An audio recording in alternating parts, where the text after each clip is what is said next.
I'm going to show you today a quick demonstration of the little weather device I've got here in my ham shack. Now this here is just a Raspberry Pi with a screen, Raspberry Pi 3, and you can see there's a little SDR TV dongle there, and that's just going to a little portable antenna just here. And we're actually getting the data off a couple of different sources, so 4 different sources there. They're all laid out left to right. The very last one here is coming off this 917 megahertz temperature and pressure sensor. So effectively that is the data that's coming off that one there.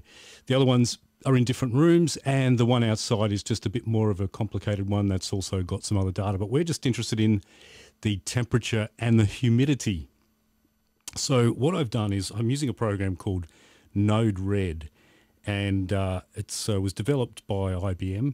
Quite an interesting program. There's some hammer to radio sections that will allow you to do things with rig control and that sort of stuff. I've actually got one trying to experiment with an IC7300. But this diagram here effectively goes from left to right. So you can see we're using a program called RTL433, and that is listening via the SDR dongle there to any of the data that's coming off these little datas, yeah. And whatever is displayed on this graphical interface here actually is listed there in the blue teal color there, right? So it looks a little bit complicated, but you're just effectively just building it little bit by little bit.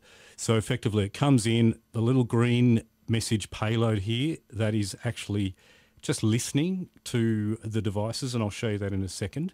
But I'll just go through the flow here. So there's one device which just is a rain gauge, and that just goes to rain. Another device which is switching, and I'm switching outdoor sensor. I've just numbered these in what they correspond to the channels over here. So sensor 7, sensor 5, and sensor 6, and then effectively they're just displayed on the display. There is a little bit of code in there. So if we go to the sensor, for instance, that's just a little payload code there.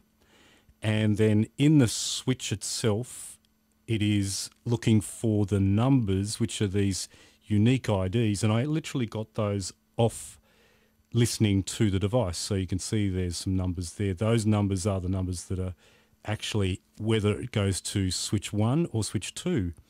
So if we go back here, so switch 1 goes up there, switch 2 goes down here.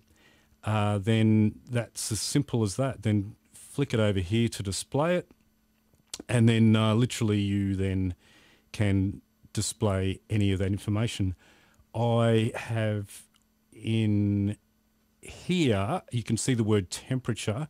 So literally I'm only after the temperature. So I'll explain that a little bit more. So that green node we were talking about here, that's listening to everything coming off the 433, RTL 433. So if we go over here, and you can probably see let me open up one of these. So 0, that's the sensor outside. Channel 0, telling me the battery's okay. The temperature outside is 11.2, humidity is 50, sensor type 1, wind average, wind maximum, and the wind direction with a bearing degrees.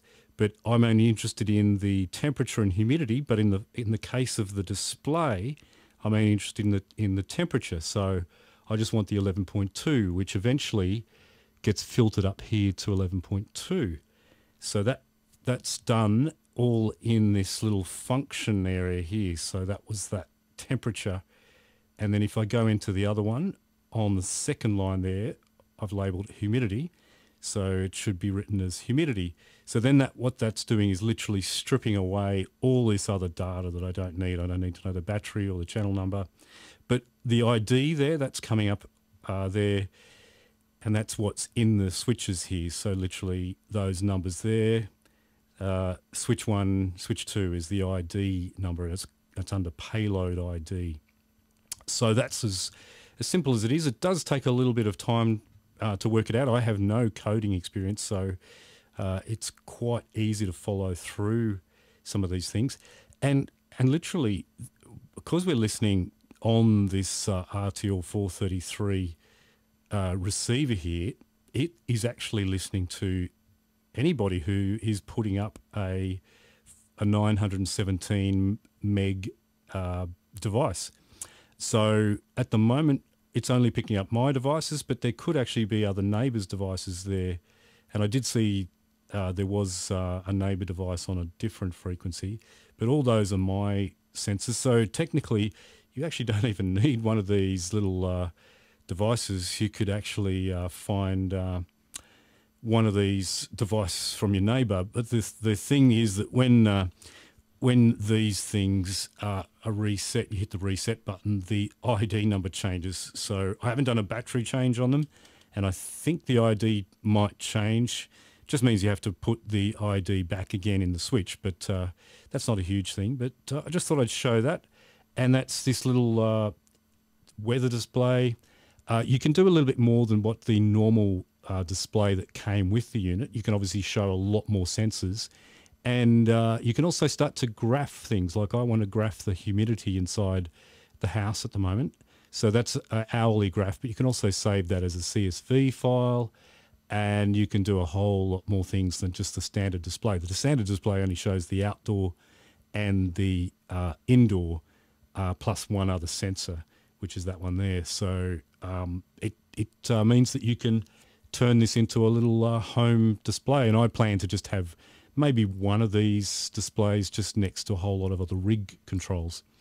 So that's it for this little demo. It's called Node Red, and there's a lot of information there. If you just do a YouTube search, you might be able to find some videos.